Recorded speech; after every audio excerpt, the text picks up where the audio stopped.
안녕하세요. 오늘 우리는 디지털 자산의 역사를 새로 쓰려는 정말 대담한 도전에 나선 한 회사를 깊이 들여다보려고 합니다. 이들은 단순히 코인을 캐는 회사가 아니에요. 미래 금융 생태계 그 자체의 지분을 소유하겠다는 훨씬 더 큰 그림을 그리고 있습니다. 모든 건 아주 단순하면서도 엄청난 질문 하나에서 시작됐습니다. 만약 한 회사가 미래 인터넷의 금융 시스템이 될 이더리움 네트워크 전체의 5%를 소유한다면 어떨까? 이거요, 마치 한 회사가 전 세계 금의 5%를 사들이겠다는 것과 같은 정말 어마어마한 야망이죠. 이 야심찬 계획의 주인공, 바로 비트마인 이머전 테크놀로지스입니다. 이 회사는요, 기존의 비트코인 채굴 사업이라는 틀을 깨고 이더리움을 기반으로 한 완전히 새로운 종류의 디지털 금고를 짓기 위해서 그야말로 과감한 변신을 택했습니다. 진짜 놀라운 건 그 속도입니다. 한번 보세요. 전략을 바꾸겠다고 발표한 지 딱 35일 만에 무려 83만 개가 넘는 이더리움을 사들였어요. 이게 어느 정도냐면요. 비트코인 축적으로 유명한 마이크로 스트래티지보다 12배나 빠른 속도거든요. 전례가 없는 정말 공격적인 자산 확보 전략인 거죠. 하지만 이런 급진적인 움직임이 혼자만의 생각은 아니었습니다. 페이팔의 공동 창업자 피터 틸, 그리고 혁신기업 투자의 대명사 캐시 우드처럼 기술과 금융계의 미래를 꿰뚫어보는 거물급 투자자들이 이 대담한 계획에 힘을 실어주기 시작했습니다. 자, 그런데 왜 하필 비트코인이 아니라 이더리움에 이렇게 엄청난 돈을 쏟아붓는 걸까요? 그 답을 찾으려면요, 우리가 신뢰라는 개념을 어떻게 바라봐야 하는지 그 근본적인 변화부터 이해해야 합니다. 생각해보면 우리는 수백 년 동안 은행이나 정부 같은 중앙기관을 믿고 돈을 맡겨왔잖아요. 그런데 블록체인 기술이 이 판을 완전히 바꾸고 있습니다.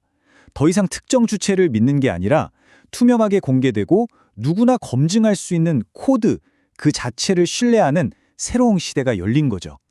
이제 신뢰의 담보는 사람이 아니라 수학과 코드가 되는 겁니다. 바로 이 지점이 핵심입니다. 비트코인이 디지털 금처럼 가치를 저장하는 데 집중한다면 이더리움은 그 위에 탈중앙 금융, 즉 디파이나 실물 자산을 토큰화하는 것 같은 완전히 새로운 금융시장을 지을 수 있는, 말하자면 프로그래밍 가능한 땅과 같아요. 비트마인은 바로 이 새로운 금융시장의 심장부, 그 핵심 자산을 사들이고 있는 겁니다.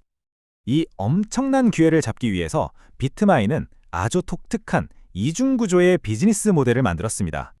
첫 번째는 바로 엔진입니다.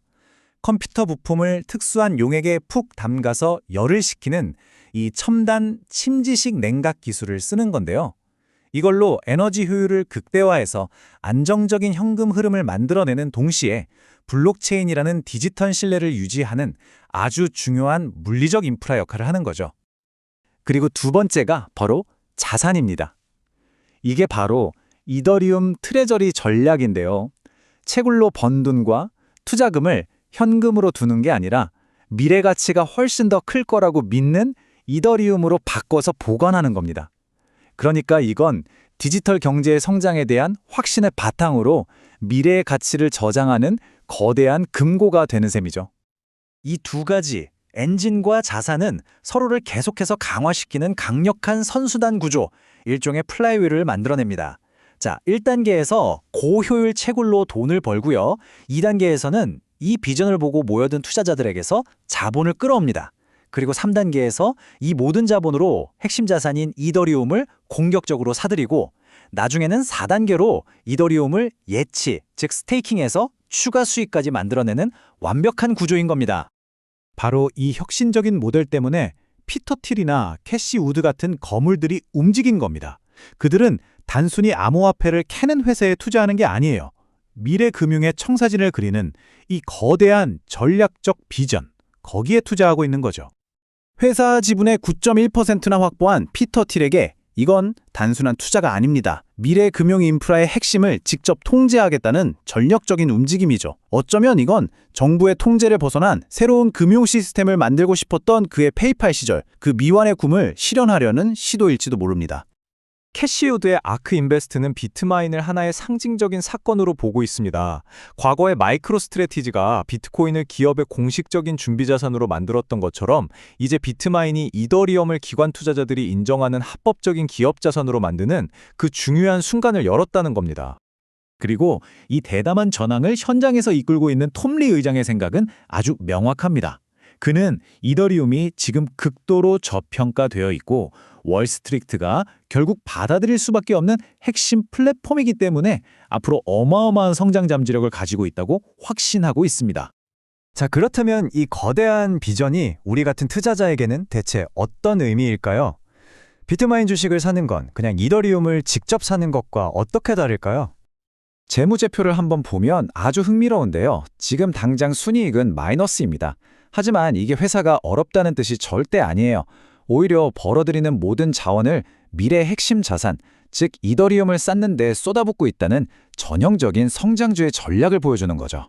이 표가 두 가지 투자 방식의 차이를 아주 명확하게 보여줍니다. 이더리움을 직접 사는 건 기술의 가치에만 순수하게 베팅하는 거예요. 반면에 비트마인 주식을 산다는 건 이더리움의 가치 상승에 더해서 이 회사의 경영진이 이 대담한 전략을 성공시켜서 훨씬 더 큰 수익을 만들어낼 거라는 그 능력에 투자하는 거죠. 일종의 레버리지가 걸린 확대된 베팅이라고 할 수 있습니다. 결국 비트마인의 이야기는 우리에게 이런 질문을 던집니다. 이것이 과연 미래 금융기관의 청사진이 될까요? 아니면 디지털 시대의 꿈에 모든 것을 건 위험한 도박일까요? 어쩌면 이 회사의 진짜 가치는 단순히 채굴량이나 보유한 코인의 개수가 아니라 신뢰가 완전히 새롭게 정의되는 이 시대를 구축하는 그 기술과 비전, 바로 그 자체에 있는지도 모르겠습니다.